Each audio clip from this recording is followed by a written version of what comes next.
Hey guys, welcome back to More English with Dry. Today we're going to take our first look at the poem Dulce, Decorum Est. This is one of the most famous poems to have come out of World War One and was written by the soldier Wilfred Owen. We'll be closely analysing stanza 1 in this video today, and in subsequent ones we'll be looking at the rest of the poem. To begin with, I will look at the simile used in line 1, in which he compares his fellow soldiers to being like old beggars under sacks. Now, the image here is one that is designed to make the soldiers appear prematurely old or old beyond their years. It compares them to being bent so far over due to the weight of their backpacks that they are almost like beggars in the street. Now, there's an interesting possible double meaning to this image also, which is that it emphasizes how little value the government placed on them. This poem is one that is all about how the government lied to the young men of England and Britain in World War One, with their propaganda campaign making it appear noble and sweet to die for one's country. Therefore, criticism of the government is a common theme in this poem, and so I think it is very fair to read this first simile in this manner. It reinforces possibly the lack of value or worth that was placed on the lives of the individual soldiers fighting. Equally, it is worth noting the common sense of premature aging that is implied by comparing them to old beggars. This is something that we will revisit later as we continue through the poem.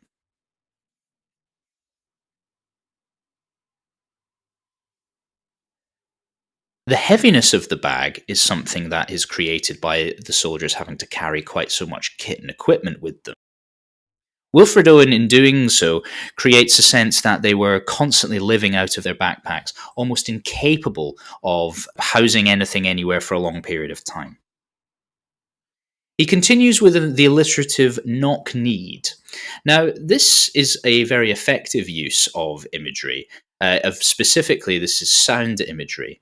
Knock knees are something that are almost cartoonish in their sense that we imagine bony knees protruding from the skin and banging against each other, creating a sort of sound. The reasons for being knock-kneed might be due to cold. Now, this would be accurate because it would emphasize how cold the trenches were. Of course, these men were living practically outside all year round as they were fighting, and so therefore it would be a fitting image in that regard. Equally, though, it speaks to how scared they might be. You know, your knees knocking together in a sense of fear, and that speaks of the traumatic experience that being in the war would have been. The idea that you could practically hear their knees banging as they shook with fear. Finally, it also has a connotation of the sense of malnutrition that the soldiers may have been suffering. Of course, there were no meals at the front line other than the food you brought with you, which is something that is hinted at in them carrying these large bags.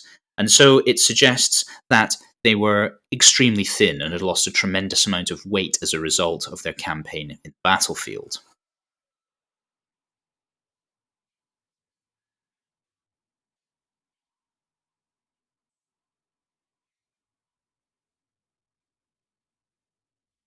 The line continues with Owen comparing them to being like hags in the way that they cough. Now, this simile is particularly effective because it complements the one in the line before of being akin to beggars. Hags, of course, have connotations of a sort of disgusting, elderly, crone type figure, somebody who we would look at and wince.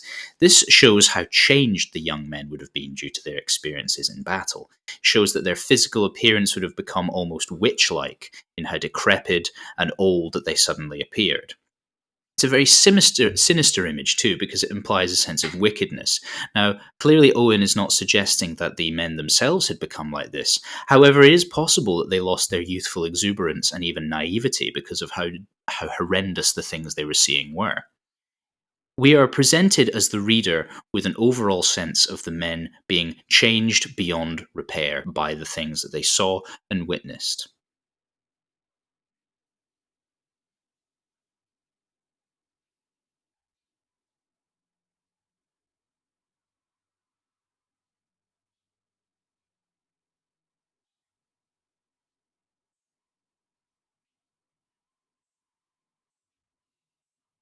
People often describe premature aging as something that happens to people who experience great stress or great trauma. Now, this is precisely what is going on. It is not a natural maturing or a natural growing up that we might expect to hear from young people. It is something that almost bypasses that stage and takes them from naivety to old age.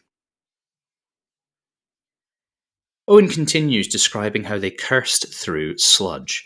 Sludge is one of the many examples of onomatopoeia used in this poem. Sludge, of course, refers to an extremely muddy or dirty environment, almost swamp like, somewhere that has been made this way due to excessive rain or perhaps even dirt being churned up.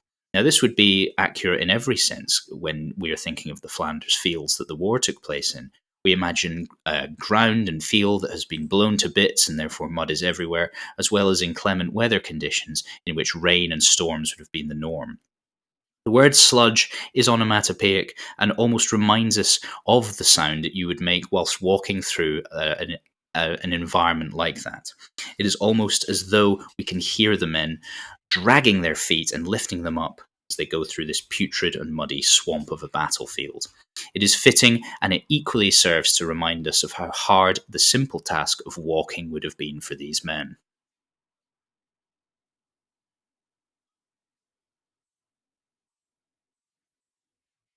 The description of the haunting flares is particularly apt, especially the word haunting. It is worth drilling down into this word slightly because it has many connotations that are relevant. It suggests to us something that lingers and stays with us, almost in our dreams as nightmares, something that bothers our every waking moment. The reason that this is fitting is because of the amount of long lasting trauma that the men who were there would have experienced.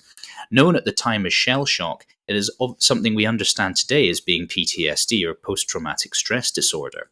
But the idea that these men were haunted by the flares that they see, or indeed haunted by everything else around them during war, is extremely relevant because that is exactly how life would have been for them. Many accounts of soldiers from after the war reference the fact that men could not get the thoughts of the men and around them dying and the things they saw from their minds, and particularly it speaks of how they were reminded of them when they slept.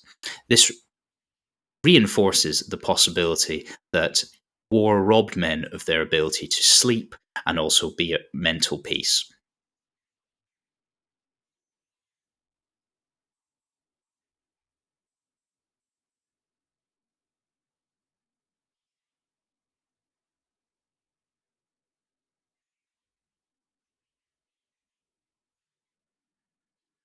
Owen describes how they started to trudge towards their distant rest. Now, this word obviously rhymes with sludge and therefore creates a sense of urgency in the scheme.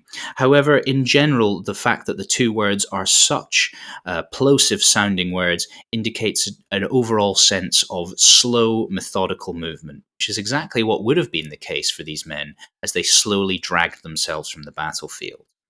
It rhymes and so further reinforces the misery of their even smallest task of moving around.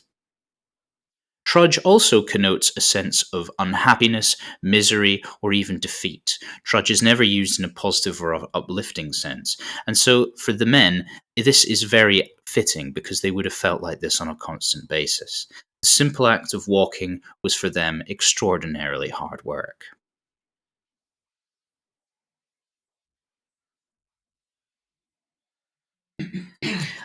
The writer continues and uses the metaphor men march to sleep. However, this metaphor also contains a hyperbolic aspect to it. Clearly, the men were not actually asleep when they were marching. However, they were so tired it was almost like that. The line between being awake and being asleep was so blurred for these men due to their tiredness that sometimes it was not obvious on which side they were. It shows they did things mechanically without thinking, as they had been robbed of any individual thought or any individual enjoyment of any aspect of their day. It emphasizes quite how tired they were. The idea, of course, was that whilst in the trenches, they would never properly be asleep, but therefore, on the flip side of that, they may never have properly felt awake. We hear that many had lost their boots, one of the most essential parts of a soldier's kit, and they limped on bloodshot. Now, bloodshot is a word here that does not mean bloodshot, it's quite different. It implies that their legs were so caked and entombed in blood that they had become practically boots of blood around them. It suggests how much pain there was and how much suffering because of the gore that lay around them everywhere, that they were simply walking through the blood. And it also reminds us of how unhygienic and unsanitary the conditions were, that soldiers would be forced to live in this way. The word limped is also significant because it connotes a sense that they are hurt constantly. And this links back to what we were saying previously about their old age prematurely, but also what the descriptions we will hear soon.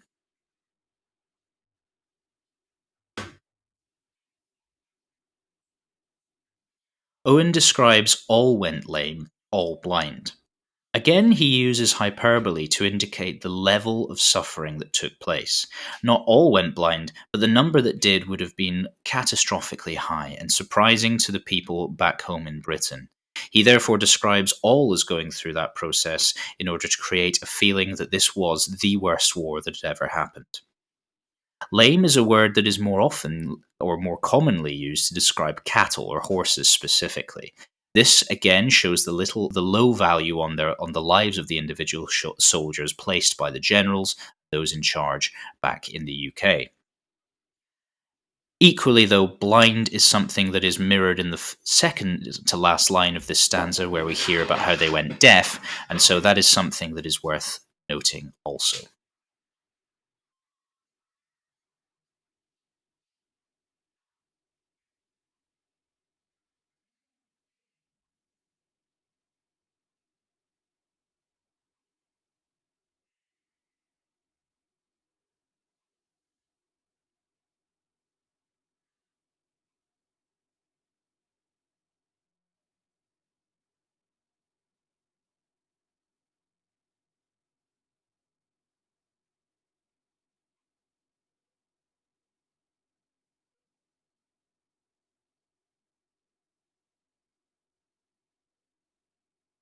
Owen next describes the Hoots of Gas Shells.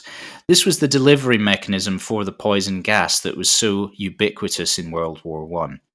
It was the killer that many soldiers feared the most, and is something that will be visited in more depth in the next video on stanzas 2 and 3. However, the writer says that they were drunk with fatigue, a similar image to men march to sleep in the sense that it is a hyperbolic metaphor. Clearly, they were not drunk. However, it is almost as though they are so tired or fatigued that they are acting as though they were drunk people. This speaks to the lack of control that they would suddenly have over themselves, possibly because they were of their tiredness, meaning they couldn't properly control the function of their bodies anymore. It also speaks to the level of disorientation they would have felt. It speaks to how unable to control the surrounding environment they were, and how lacking in this idea of control they would have been because of what was taking place. The number of explosions going on would have created a sort of experience for them almost like being drunk, in the sense that they were unable to process it properly, and therefore would have felt totally out of control and, as I said, disorientated.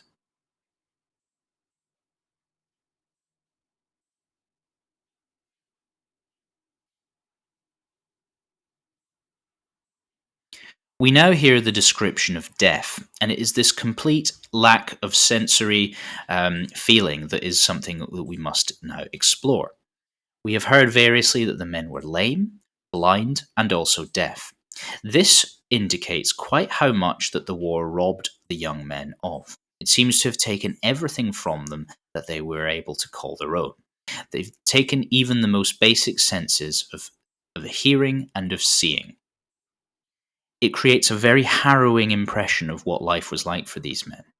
It creates the sense that their lives were totally destroyed by what they saw around them, that their lives were ruined and that their bodies were ruined.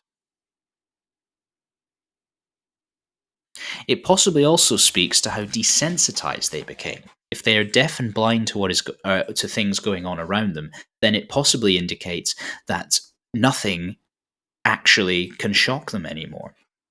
This is a converse image to the one previously of how they were experiencing shell shock and a bit like PTSD. But it is possible that when somebody becomes deaf to something, it is because they have heard it so many times. And therefore, possibly it implies that they have heard so many gas shells falling that it is almost like background noise to them now. Conversely, the other reading could be that they are deaf to these gas shells falling because they were so silent, which creates even greater a sense of fear. The idea of a silent killer going off all around you is something that the men would have had to deal with, and it is a particularly chilling thought for the reader to imagine.